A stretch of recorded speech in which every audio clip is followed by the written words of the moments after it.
Tem aqui. Pronto. Agora a gente está gravando, tá bom? A gente vai dar continuidade para concluir aqui, que na próxima semana a gente vai só revisão de conteúdo para a prova, tá bom? Então todos, tá faltando a Brenda, né?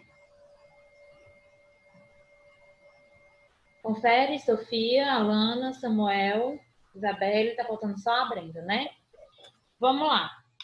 Aí tinha para a gente já fazer os exercícios. Na página 306, dá essa gramáticazinha aqui, ó. Estão me vendo? Não, meu povo? Me vendo e me ouvindo? Sim. Ah, tá. Bora lá. Tava na anedotas, né? A gente estava lá começando a fazer a leitura das questões. Aí tem assim, leia a anedota de Ziraldo. Ziraldo é o mesmo do Menino Maluquinho, o mesmo autor, tá? Mesmo cartunista. Aí ele fala assim, o caipira andava ao longo da estrada seguido de 10 cavalos. Nisso, vem um automóvel e o motorista grita para o caipira, você tem 10, mas eu tenho 250 cavalos. E ó, rum, saem disparado. O caipira continuou seu passo. E lá na frente estava o carro virado dentro do rio, ao lado da ponte. Que massa, Isabelle! Como foi que tu fez isso? Só que tu sai do foco, eu não consigo te ver, eu vejo mais a imagem. Não tô te ouvindo. Como é que faz? Acho que foi a Sofia que ensinou, eu acho. Sofia, eu quero aula. Agora é minha vez de ser tua aluna, Sofia. Como é isso? Na câmera tem tipo uma setinha para cima, aí quando você apertar nela vai aparecer um Choose Virtual Background. Ai, meu Deus! E aí, depois que eu vejo isso, eu faço o quê? Aí você escolhe um, Escolhi. Aí agora? aparece na sua tela. Tá me vendo já? Já. Meu Deus, que massa! Gostei. Vai ficar assim agora. Bora lá. Valeu, Sofia! Aí, o caipira continuou seu passo. E lá na frente estava o carro virado dentro do rio, ao lado da ponte. Ei, mas fiquem com atenção em mim, tá? Não vou ficar aí brincando com o negocinho e esquecendo da aula, não. Botou, deixou, tá tudo certo. Ah, eu vou procurar a logomarca da escola para colocar atrás, quando eu tiver só corrigindo a atividade como a gente está agora. Obrigada, Sofia. Valeu mesmo. Samuel, você tá aí?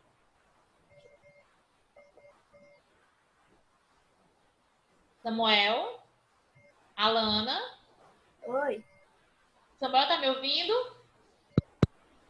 Sim. Ah, tá certo. A Brenda chegou. Bora lá. Aí tá lá. Aí o caipira falou pro motorista: oi, compadre. Dando água pra tropa, é? O que ele quis dizer? Eu quero essa resposta da Isabelle. O que ele quis dizer? Tem assim, ó. Explique a ironia presente na fala do caipira na última frase do texto. Quando ele diz assim: oi, compadre. Dando água pra tropa, é? O que ele quis dizer?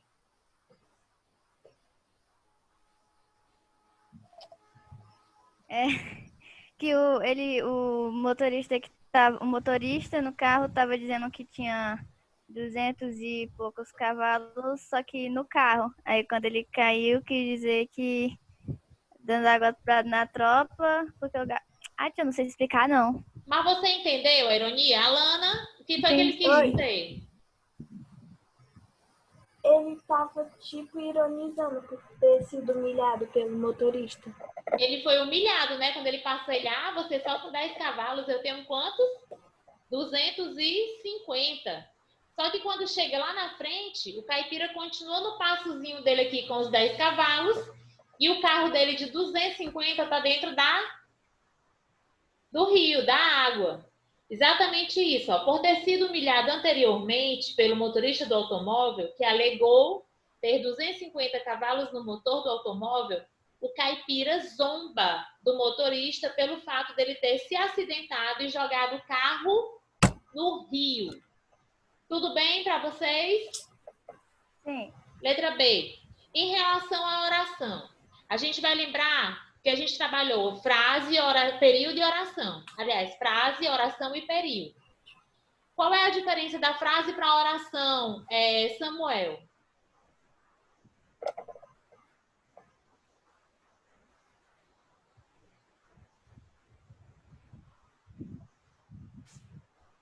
Qual é a diferença que eu tenho de frase e oração?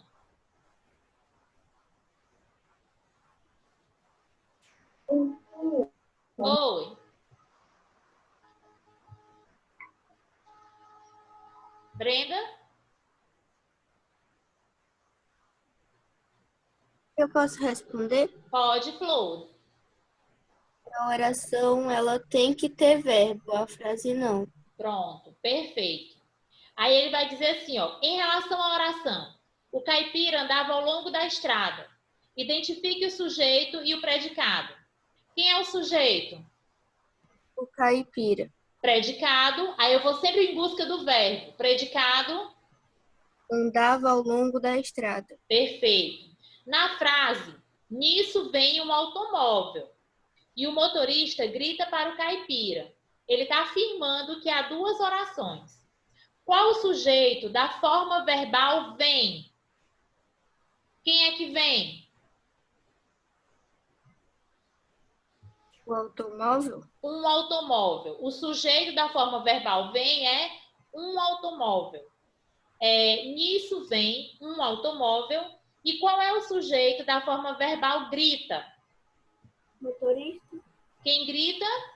Motorista. Pronto, motorista. Perfeito. Explique, na quarta.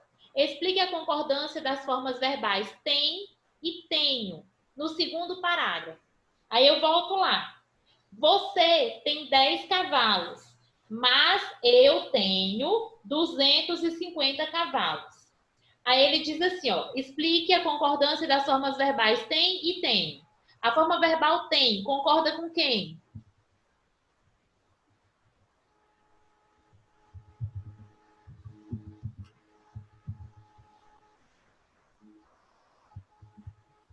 Com quem? Isabelle, Alana, vamos lá, meu povo, participando. Com você. Você. Você tem. E você é o quê? Pronome de tratamento, mas a gente coloca ele como se fosse o quê?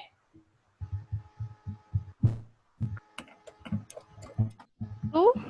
Ó, você, a forma verbal está em terceira pessoa no singular, o tem, né? Como se dissesse ele tem, não é isso? Sim. Aí ele diz assim, ó, terceira pessoa do singular, porque concorda com o sujeito você. Terceira pessoa do singular. Já a forma verbal tenho, concorda com que sujeito?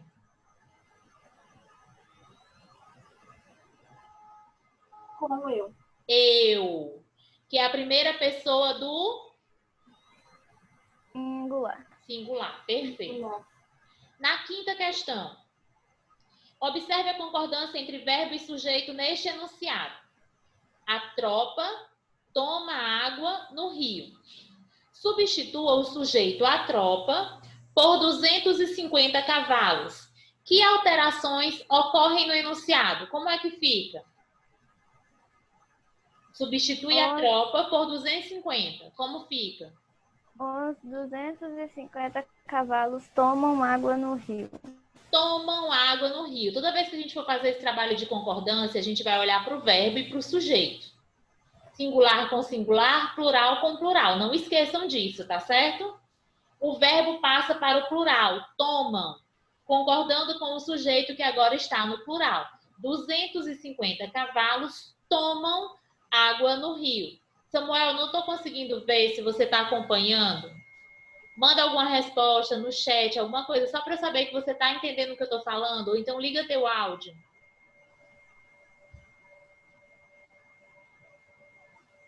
Tudo bem até aqui? Sim. O sujeito e o predicado na construção do texto.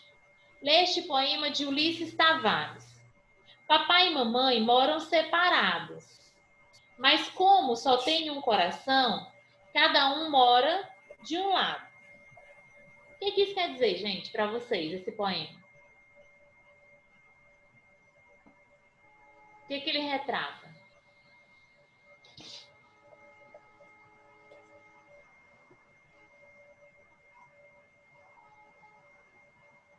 Muitos pais hoje vivem separados, né? Pais e mães com outros arranjos familiares.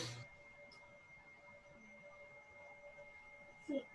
Pronto. Aí o que ele está dizendo é o seguinte: eles moram separados, mas vivem dentro do mesmo coração, cada um de um lado. O sentimento pelos dois continua sendo o mesmo, embora eles não estejam juntos. Tá certo? Certo. Na primeira, o poema apresenta 2 frases e 3 orações. Observe os verbos e identifique as orações do poema. Qual é a primeira oração? Primeiro vão logo em busca dos verbos. Papai e mamãe moram separados. É a minha primeira oração. Qual é o próximo verbo? Tenho. Tenho. Então, qual é a segunda oração? Só tenho um coração. Como só tenho um coração. Cadê o próximo verbo? Mora. Mora. Qual é a terceira oração? Cada um mora de um lado. Cada um mora de um lado. Todos concordam? Sim. Pronto. Na segunda, como você sabe, sujeito e predicado normalmente ficam juntos, pois um complementa o outro, o sentido do outro. Observe a primeira oração do poema. A primeira oração vocês já me disseram. Papai e mamãe moram separados. Qual é o sujeito dela? Papai e mamãe. Pai e mamãe. Sujeito simples ou composto? Composto. Quem disse simples? Composto. Sujeito composto, tá? Pois ele tem 2 núcleos. Quais são eles? Papai e mamãe. Pronto, papai e mamãe. Aí eu tenho, peraí, na B, né? A C. Qual é o predicado da oração? Moram separados. Moram separados. Então, eu vejo o verbo, né? Tudo que eu tenho a parte do verbo, meu predicado, na letra D. O verbo concorda com o sujeito? E por quê? Sim, pois está no plural. Tá bem baixinho. Sim, pois está em plural. Concordam, porque moram está concordando com o sujeito composto, está no plural. Pois está no plural concordando com o sujeito composto. Letra E. Eu só quero saber, gente, vocês têm como falar com o Samuel e perguntar se ele está acompanhando, se eu preciso explicar mais, porque ele não responde. O Samuel está escutando. Ele está ouvindo? Ele mandou no chat, disse que não está ouvindo. Não está Deixa eu ver aqui no chat. Ele não está escutando. Mas vocês estão ouvindo? Sim. E, gente, ó, toda vez o problema eu acho que é na internet dele.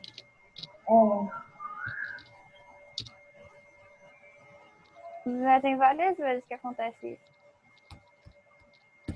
isso.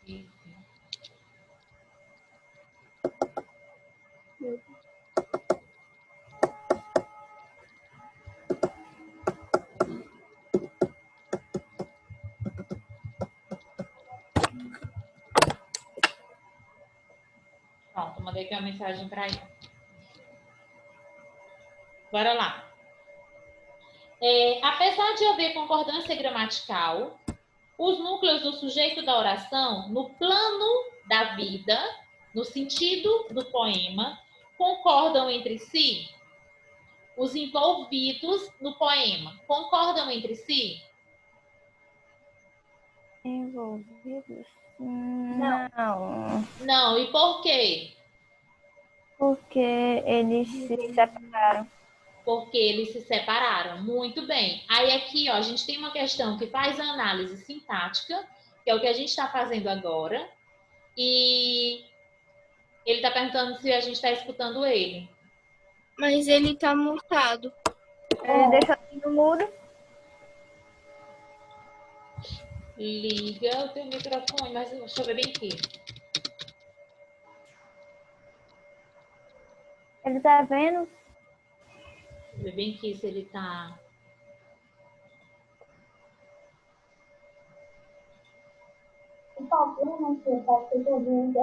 É ele mesmo que tá desligado. Eu não... Fala, Samuel.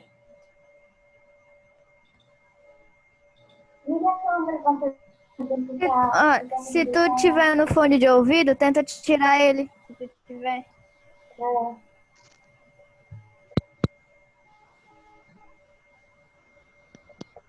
Bora lá. Então, aqui, ó. No quadrinho ao lado tem assim. Para que servem o sujeito e o predicado? Se dissermos o mundo, o homem, temos a informação sobre dois seres, mas não podemos saber que tipo de relação há entre eles. Se, entretanto, dissermos o homem transforma o mundo ou o mundo transforma o homem, conseguimos precisar de quem ou de que estamos falando, sujeito, e qual é o fato, que é o predicado. O sujeito e o predicado são a base sintática da experiência humana de ser, fazer e transformar, tá? E acho que vai ter que terminar. Passem para a página 308. Ó, nesse próximo aqui, até a 7ª tudo bem, mas no próximo a gente vai trabalhar com o sentido, tá? Não é só a função sintática do texto, não, das palavras, mas do sentido que a gente encontra nelas. Vamos para a 3ª. Compare o conteúdo de Papai e Mamãe Moram Separados com a disposição visual que essa oração tem no poema. Olha o que ele fez ali, ó. Voltem para o poema na página 307. Tem o desenho do coração, certo? Aí ele colocou a casa de cada uma de um lado do coração. Samuel, quase deu certo a tua câmera. Aí ele fala assim, ó. Assinale os itens a seguir. Entre os itens a seguir, aquele que melhor explica... Oi, agora eu tô te vendo, mas tá sem áudio. Liga o microfone. Tira teu fone. Desconecta teu fone.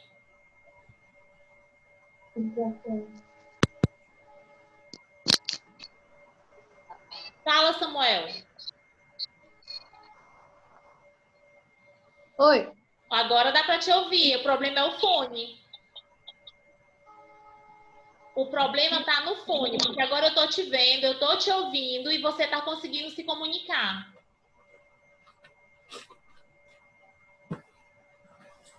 Tá certo, Samuel? Procura outro fone ou fica sem o fone, tá?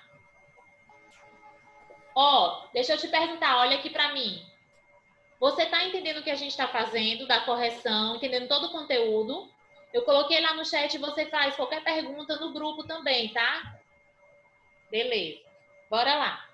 Então, ele diz assim, ó. Assinale entre os itens a seguir aquele que melhor explica a relação entre a forma, a estrutura que eu tenho do poema e o conteúdo que está dito nele. Dessa oração. Qual é o item? Assim como no plano sintático, que é o que a gente estava fazendo agora, falando de sujeito e predicado, o predicado afirma algo sobre o sujeito.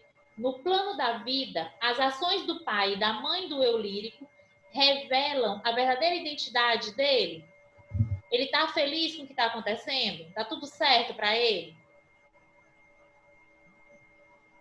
Não. Não, né? Senão ele não estaria fazendo um poema dedicando justamente a essa parte. Na letra B, o fato de, na forma do poema, o sujeito está em um verso e o predicado em outro, sugerem a separação do casal no plano da vida. Olhem como é que está aqui, ó. Papai e mamãe moram separados, cada um no verso. Como só tenho um coração, Cada um mora de um lado. O fato de, na forma do poema, como ele foi escrito, o sujeito está em um verso, papai e mamãe moram separados. E o predicado em outro sugerem a separação do casal no plano da vida real, normal? Sim ou não? Sim. Pronto. Pode marcar a letra C, tá? Apesar, porque, aliás, a letra B, desculpa, a letra B. Na C tem assim, apesar de no plano da vida o casal estar unido, ele está unido o casal? Não. Pronto, então é a letra B que preenche, tá? Pode marcar a letra B. Quarta, das 3 orações que formam o poema, apenas uma tem por sujeito o eu lírico do texto. Qual é essa oração e que tipo de sujeito ela apresenta? Qual é a oração em que aparece o eu lírico?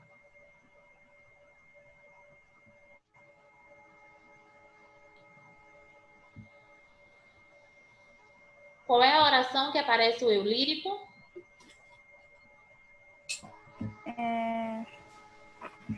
Como só Tem um coração. Como só tenho um coração. Aí ele diz assim, ó. Que tipo de sujeito é esse, meus amores? Inicial. Subtendido. Subtendido ou desinencial. Muito bem, porque tenho, pela desinência do verbo, eu sei que é eu, sou eu. Eu tenho um só coração, certo? Beleza. Quinta questão. A expressão cada um é o sujeito da oração representada pelo último verso. Essa expressão refere-se apenas um dos pais ou ao pai e à mãe ao mesmo tempo? Ao Ao pai e à mãe. Aos dois, ao pai e à mãe ao mesmo tempo. Letra B. Porque o verbo, ao concordar com essa expressão, fica no singular.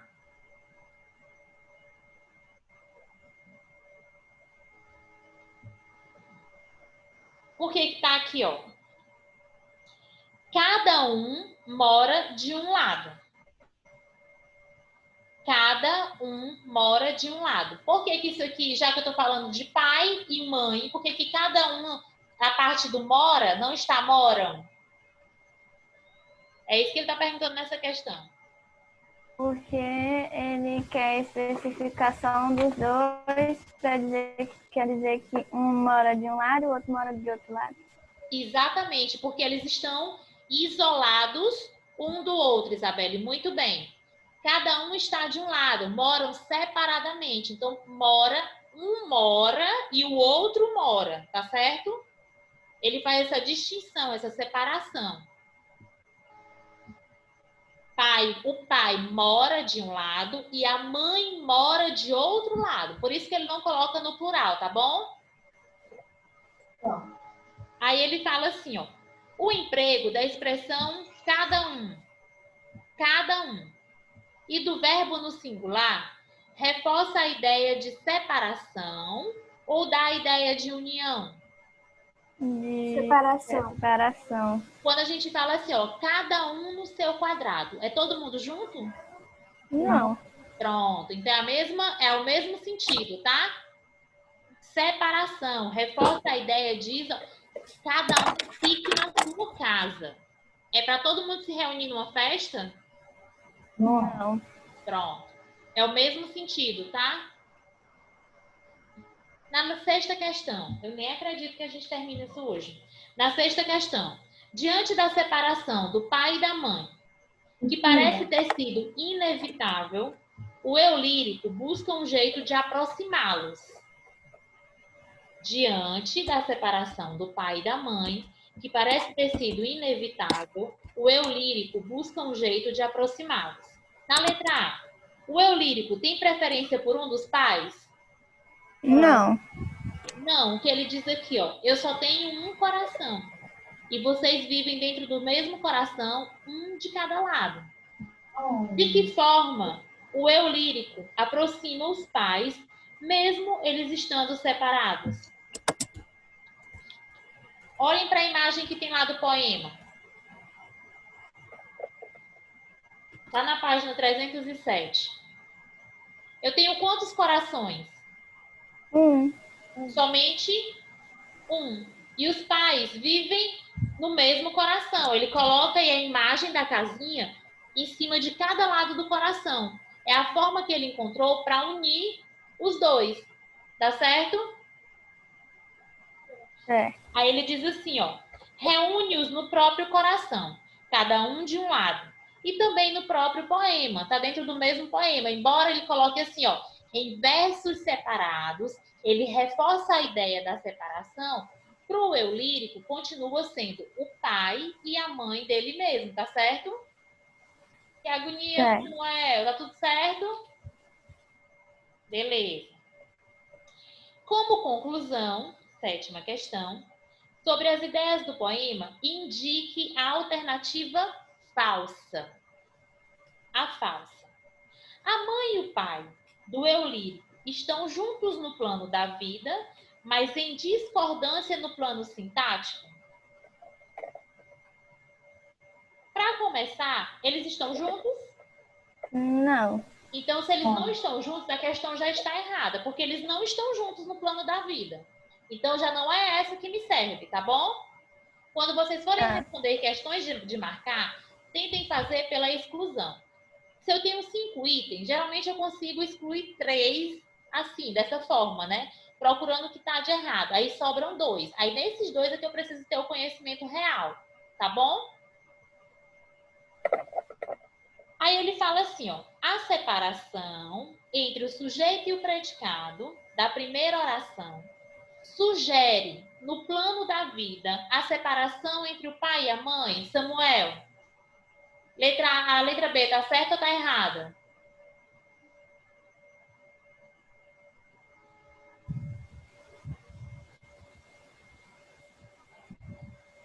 Assim tá certo, assim tá errado. Ó, Samuel, assim tá certo e assim tá errado.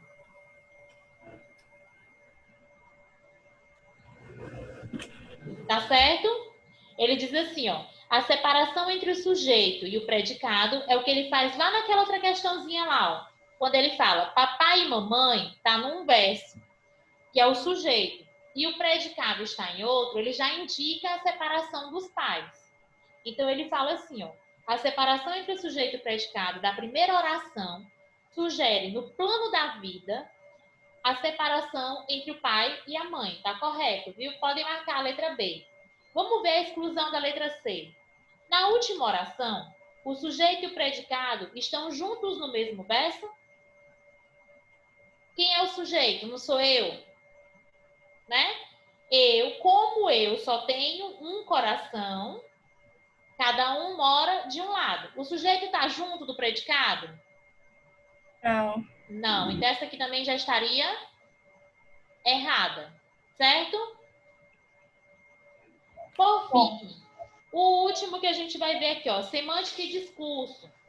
Também vai falando sobre sujeito e predicado. Aí a gente termina a nossa parte aqui na 310, tá? Na próxima semana, só revisão de conteúdo, a gente vai falar sobre as questões da prova, não, sobre o conteúdo da prova, tá bom? Aí ele fala assim, ó, é comum empregarmos o pronome na função, o pronome que ele também diz que eu posso colocar, né? Ao invés de colocar um substantivo, eu posso colocar ele, posso colocar você, posso colocar um nós. É comum empregarmos o pronome na função de sujeito para evitar a repetição de termos. Aqui, atenção, vocês também podem lembrar das figuras de linguagem. Lembra lá do elipse, do Zeugman, que eu não repito, mas que eu já tenho lá subentendido, falado uma vez, eu não preciso repetir. Lembram disso? Pronto. Aí ele diz assim, ó, para evitar a repetição de termos, observe. Júlio, que é um substantivo, e é o sujeito. Júlio não veio hoje. Ao invés de dizer de novo, Júlio não justificou a falta, eu tiro o substantivo e coloco o quê? Um pronome de tratamento do caso reto, para evitar a repetição do mesmo substantivo. Entendidos? Sim. Pronto. Outro recurso que podemos usar para evitar a repetição e tornar a comunicação mais ágil é eliminar o pronome que exerce a função de sujeito e ligar as orações por meio de uma palavra ou expressão. Aí ele diz o seguinte, ó, que eu, para não repetir o Júlio e nem colocar um pronome, eu vou fazer essa ligação, essa ponte entre as duas orações. Júlio não veio hoje, nem justificou a falta. O sujeito continua sendo o mesmo, não continua? Sim. Eu precisei repetir o sujeito, Júlio, ou colocar um pronome? Não. Então, eu continuei com o mesmo sentido, só usei uma outra palavra para conectar uma oração à outra. Tá bom? Agora que eu vou testar vocês, eu quero ver como é que tá. Ligue as orações dos itens a seguir, empregando a palavra ou expressão indicada entre parênteses. Elimine os pronomes que exercem a função de sujeito e faça adaptações. Tia, às vezes as palavras que estão ali eu não consigo formar com sentido. Vocês organizam a ideia para que dê certo. Então é isso que vocês vão fazer de adaptação, tá bom? Tá. Tá lá.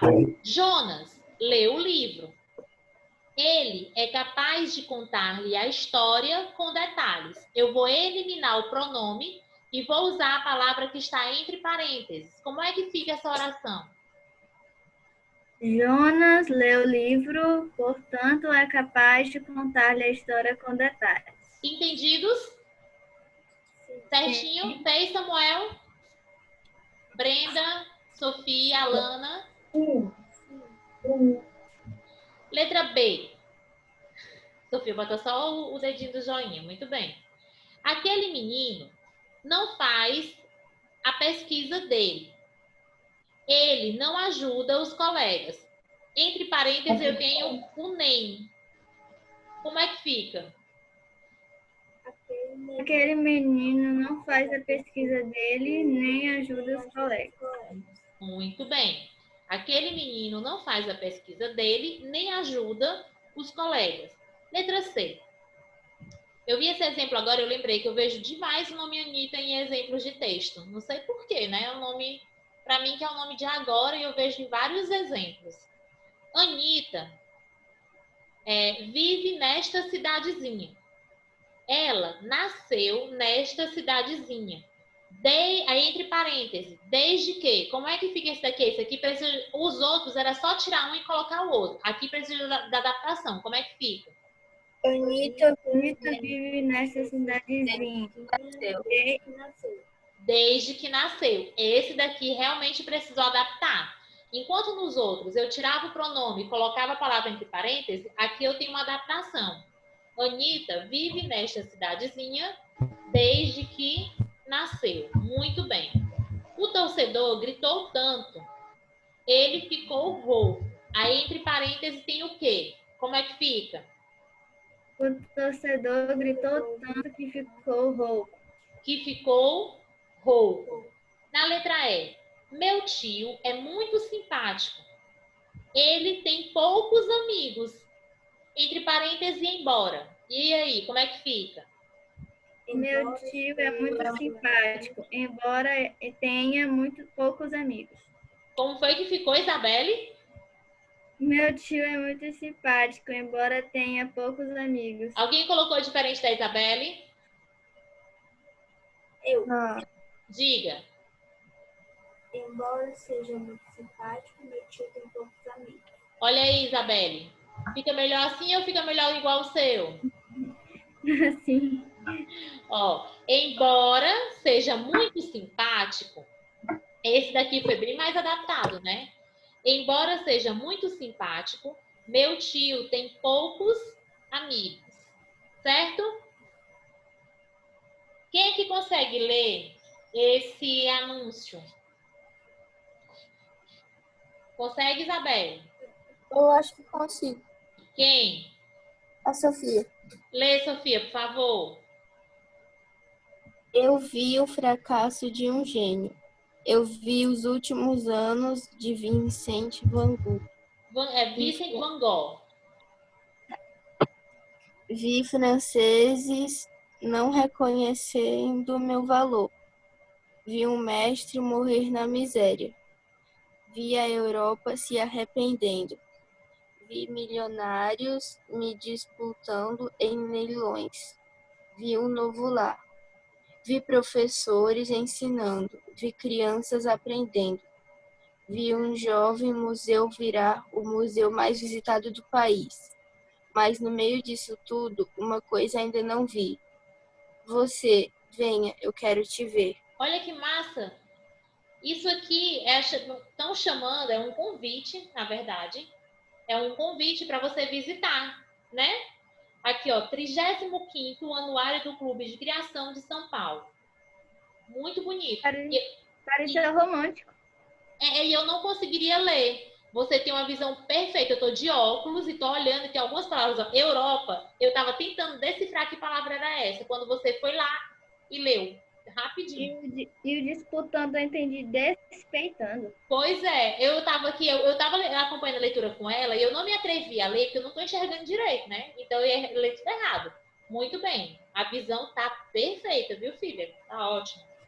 Na maioria das orações do anúncio, o sujeito está implícito.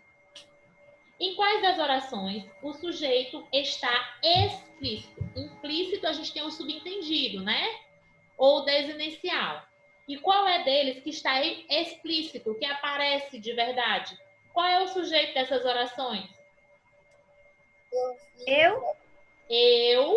Aí qual é a oração? Eu vi o fracasso de um gênio. Eu vi os últimos anos de Vincent van Gogh. Certo? Aí ele diz assim, ó, nas duas primeiras, que é o que a gente está falando. E o sujeito, eu. Esse é porque está explícito. A gente consegue ver de cara o sujeito.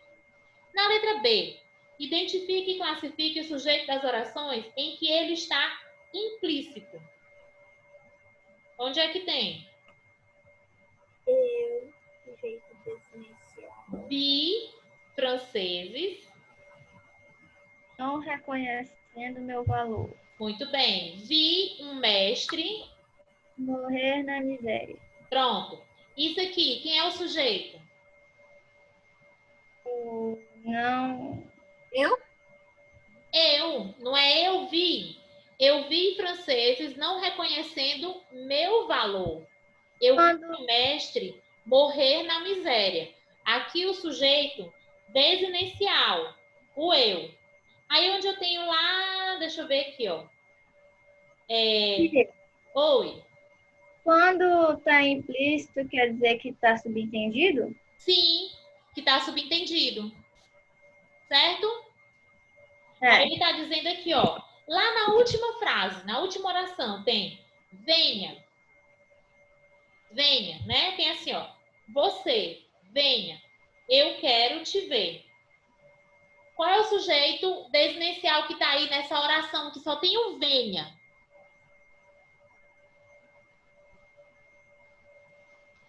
Qual é o sujeito? Você. Você. Venha você que eu quero te ver. Certo? O anúncio promove o Museu de Arte de São Paulo, que é o MASP. O museu tem um acervo valioso que inclui obras do pintor Van Gogh, que é esse que ele está falando. Levante hipótese. Quem fala o texto do anúncio? Quem é que está falando? Qual é a ideia que ele quer passar para a gente? Quem é que está convidando a gente para ir até o museu?